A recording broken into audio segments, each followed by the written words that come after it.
Hello everyone and welcome back to the channel. My name is Omar and it's good to have you here again. Today we'll be discussing two very important topics that rules our very lives: humanities and power. Alright?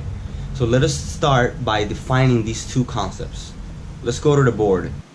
So humanity is defined as the act of experiencing the unique traits of being human. For example, philosophy, arts, literature, among many others. Now, Friedrich Nietzsche, in his book Human All Too Human, he said that human affairs are too human, which means that humanity is only unique to our species. Ancient philosophers go even further. They associated the act of being human with the act of divinity, because it comes from something that we will discuss very soon, the self. Now let us go back to the board to discuss the definition of power. Power is defined by the act of influencing control over others. Examples: politics, leadership, human relationships.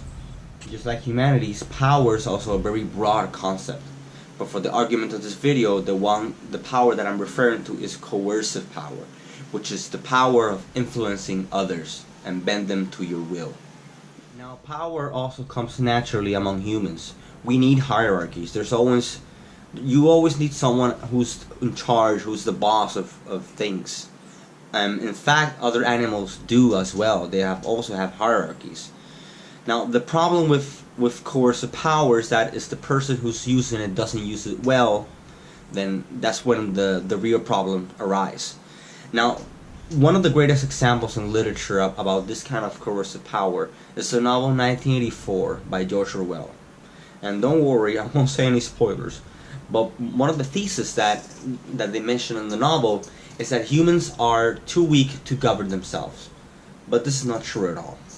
Because the purpose of power is to obtain more power. Power is not a means but an end. The end of power is to gain even more power. It's a thirst that can never be quenched. And this is why.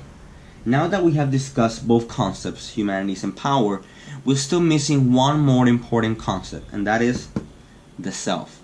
Now, the self, it's a very broad and very complicated topic, but in its most basic form, the self is this. It is a bridge between your consciousness and your subconscious.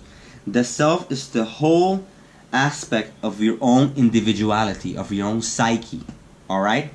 And the goal, when people say that they want to become self-realized, they're saying that they want to reach their ultimate essence, which is the self. Okay?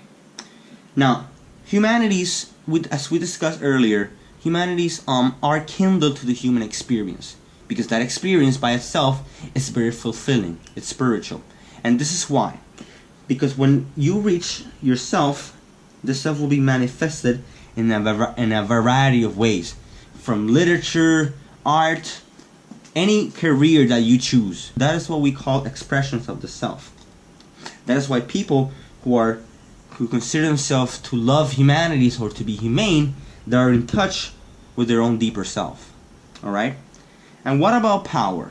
Is when people don't have a connection to the self, they will unconsciously seek to project a false sense of superiority onto others, seeking the outside world for fulfillment, what is supposed to be within, in the psyche, in the self. There is a quote by Carl Jung that says, "A million zeros unfortunately do not add up to one. One being the individual who's in touch with self, and zero, the one who is not." So, in conclusion, people choose one way or the other depending on how they are connected to their own self. That is why the goal of the individuation process is to first for you to become one with yourself. Okay? And those who aren't, they become zeros. This is what we call masses. Alright? Because masses lack a sense of individuality. Being in touch with your own humanity is the most fulfilling act of being alive. Okay?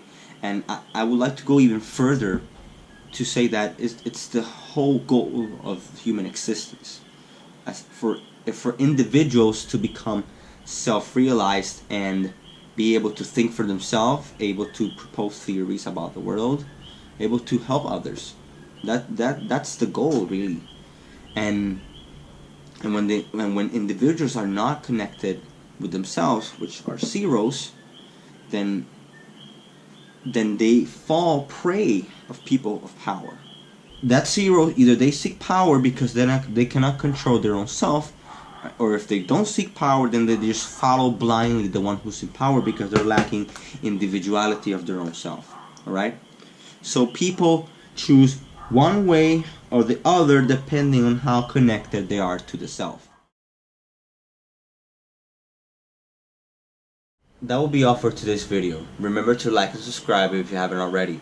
And let me know in the comments what you think, if you agree with what I said or if you disagree. I want to know. If you have any questions, please comment. I will try my best to answer them. I will see you in 2 weeks to discuss how mythology has survived in our days of the week. Okay? So I will see you very soon, and remember, have a good one, and thank you for watching. My name is Omar, signing out.